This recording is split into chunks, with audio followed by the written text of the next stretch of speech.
미국에 입국할 때 의전장도 나오지 않은 것부터 시작을 해서 정상회담이 끝나고 공동 기자회견은커녕 배웅조차 해주지 않은 것까지 이번 정상회담의 전체 과정은 한마디로 역대급 외교 참사라 할 것입니다。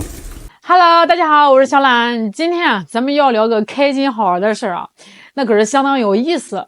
话说这个国际舞台上，两个重量级的人物要见面，这一个呀是董王特朗普，另一个呢是韩国的新当家李在明。这按理说啊，这新官上任第一次去老大哥家串门，怎么着也得客客气气的，对吧？大家表面上都得过得去啊，你好我好大家好嘛。结果呢，嘿，咱们这位特朗普总统啊，那是不走寻常路啊。他这人啊，大家都懂得，干啥事都得带点个人风格，就突出一个出其不意。这李在明啊，估计正坐在专机上呢，可能还在想，哎呀，待会儿见到这个特朗普，我第一句话是说 How are you 呢，还是说 Nice to meet you 呢？他这边正琢磨着呢，那边特朗普的这个手机啊，滴的一声，一条推特就发出去了。我给你念念啊，他大概是这么个意思：韩国这到底是怎么了？看着跟闹革命似的，他们那儿这么乱，我们可没法跟他们做生意啊。我今天是要在白宫见他们那个新总统，感谢你们对此事的关注。哎，你听听啊，这是人话吗？你家马上要来客人了，你站在这个大门口跟这个街坊邻居喊，哎呀，今天啊我家要来个穷亲戚，他们家最近正在闹分家呢，烦死个人啊。你说这客人听见了心里能是滋味吗？这不明摆着是下马威吗？老特这意思啊很明确啊，你李在明哦，别以为你当上了总统就怎么着了，在我这儿你得先摆正自个儿的位置。这一下子就把这个皮球踢给了李在明，全世界的媒体记者长枪短炮都对准了，就想看看你李在明怎么接这个招。是当场翻脸说，你这老头怎么说话呢？不尊重人，我不见你了。然后扭头就走，还是忍气吞声当没看见。咱们常说卤水点豆腐，一物降一物，特朗普是七伤拳，伤敌1000自损800，霸道的很。这李在明呢，练的是化骨绵掌，你刚我柔。终于啊，俩人见着了。这记者会一开，那场面简直了呀！你要是光看李在明的表现，你会觉得这哪是两个国家领导人会面啊，这活脱脱一个优秀小学生给校长汇报思想工作的现场。我给你总结一下啊，这个李在明当时啊有2大特点，堪称教科书级别的应对。第一个特点，姿态放到最低，比这个小学生还小学生。你看那个画面啊，这个特朗普啊悠闲放松的坐在那儿，旁边的李在明呢腰杆是挺的笔直，那真是坐如钟啊。2只手呢规规矩矩的放在膝盖上一动不动，这眼神呢是充满了真诚和敬仰啊。你要是在他背上贴个3好学生的奖状，一点都不违和。这叫啥呀？这叫示弱呀。他用身体语言告诉特朗普，川普大哥，我就是小弟，今天啊来跟您学习的，您是老大，您说了算。你想啊，你伸出手去都打不着一个笑脸人，更何况是一个这么毕恭毕敬把你当成偶像崇拜的人呢？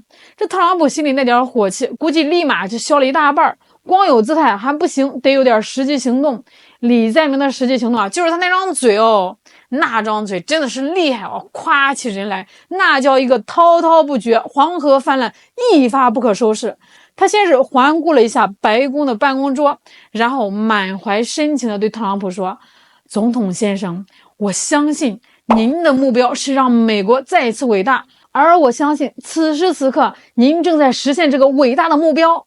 哎呦喂，这话说的啊，简直说到特朗普的心坎里啊，不是说到他的灵魂深处。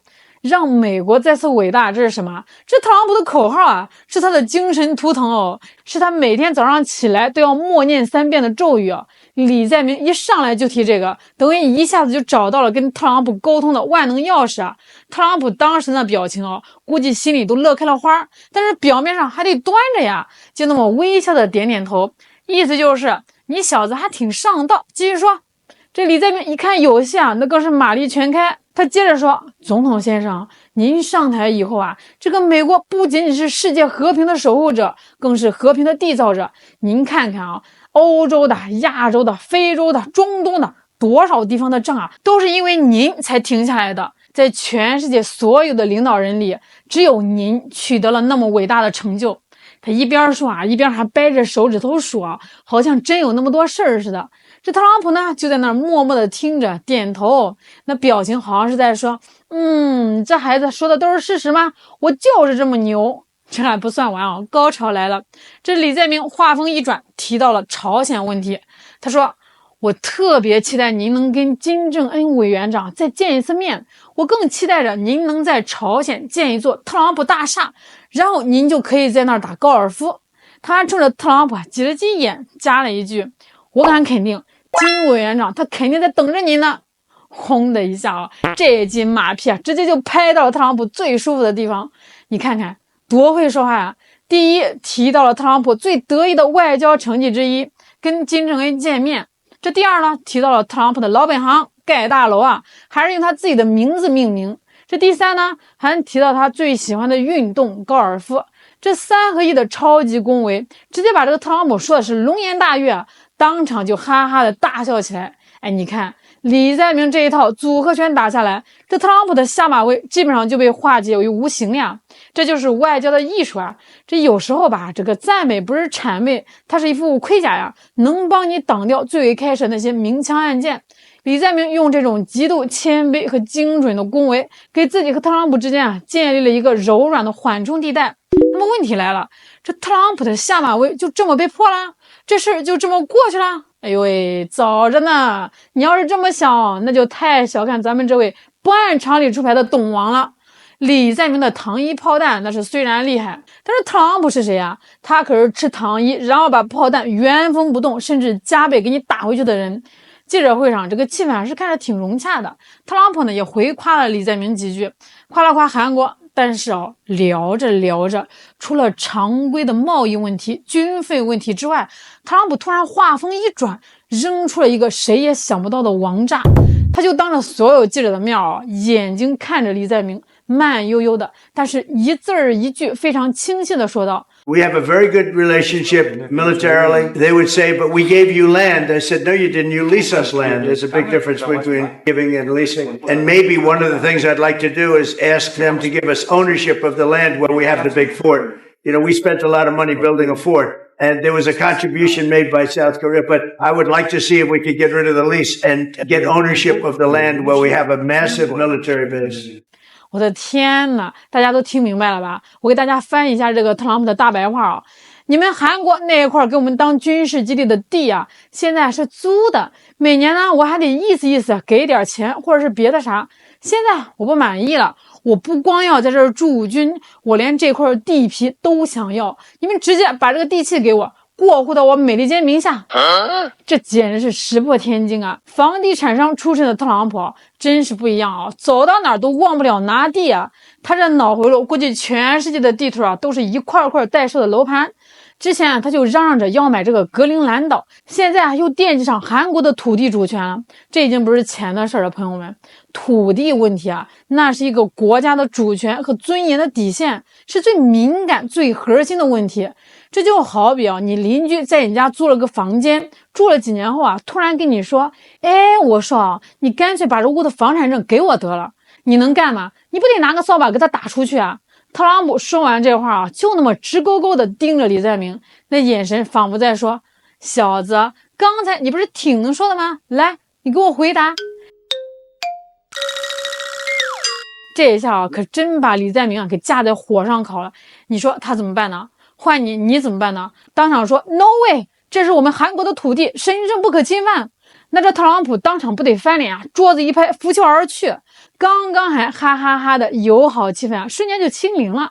那这趟访问就彻底失败了那你要是点头哈腰表示，哎呀，总统先生，你提的这个想法呢很有建设性，我们回去研究研究，那更完蛋了这话只要一传回韩国，韩国老百姓的唾沫星子都能给他给淹死。第二天他就得被弹劾下台，成为卖国贼的代名词。这真是个死局往左呢是悬崖，往右呢是深渊。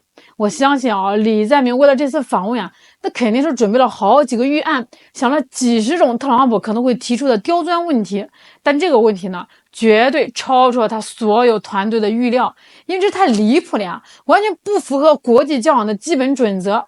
就在这千钧一发之际，李在明啊表现了他作为政治家的顶级演技。他干了什么呢？他啥也没干，他就那么微笑着，一言不发，就好像他没有听懂特朗普在说什么一样。可能是这个翻译没翻译好，还是说这个白宫的空调声音太大了。反正呢，他脸上还是那种礼貌而谦卑的微笑，但就是不接话。这一招也实在是高，这就是当时他唯一能做的事情，假装没听见，不承认，不激怒，不回应，用这个沉默把特朗普扔过来这个烫手山芋给晾在半空中，让他自己冷掉。你之前不是说我硬杠美国吗？说我要怎么样吗？那都是媒体说的。你看啊，我今天就让你看看什么叫此时无声胜有声。当然啦，李在明啊，他也得感谢现场的韩国记者们啊，这些记者们也都是人精啊，一看自己家的总统被逼到墙角，立马就救驾呀，他们就唰一下站起来，跟商量好似的，连珠炮一样对着特朗普提了一大堆其他的问题。总统先生，您对这个贸易赤字怎么看？您反对超核问题的下一步计划是什么？七嘴八舌的，一下子就把这个话题给引开了。特朗普一看这小子不接招，记者又开始问别的，也就顺势把这个话题给放下了。但是朋友们，这个事儿就真的过去了吗？这个世界上啊，就怕一件事，叫不怕贼偷，就怕贼惦记。特朗普这个人啊，他虽然有时候说话是天马行空，但他提出来的东西啊，往往都不是随口一说。他今天啊，当着全世界的面把想要韩国军事基地的土地主权的这个想法给说出来了，就等于把这个选项啊摆在了桌面上。这次啊，这个李在明靠着装傻和记者的帮助混过去了。那下次呢？下次呢？韩国人啊，估计现在头都大了。我们这个半岛还没统一呢，怎么南边这一小块地方又被这个美国给惦记上了？所以说，这场看似风平浪静的会面，这底下是暗流汹涌啊！从特朗普的下马威推特，到李在明的彩虹屁恭维，再到特朗普石破天惊的土地论，最后到李在明的沉默是金。这短短一场会面啊，把国际政治的凶险、复杂和戏剧性啊，表现的是淋漓尽致啊！这不仅仅是两个人的交锋，更是两种风格的碰撞。一个是单刀直入、极限施压的商人风格，那另外一个是绵里藏针、以柔克刚的政客手腕，谁高谁低啊，咱们不好说。但对李在明来说啊，这趟白宫之行啊，恐怕是他当上总统以来出的最惊险的一身冷汗了。而对于韩国来说啊，一个可怕的潘多拉魔盒啊，可能已经被打开了。好啦，今天就聊到这儿啦，我是小懒，我们下期再见。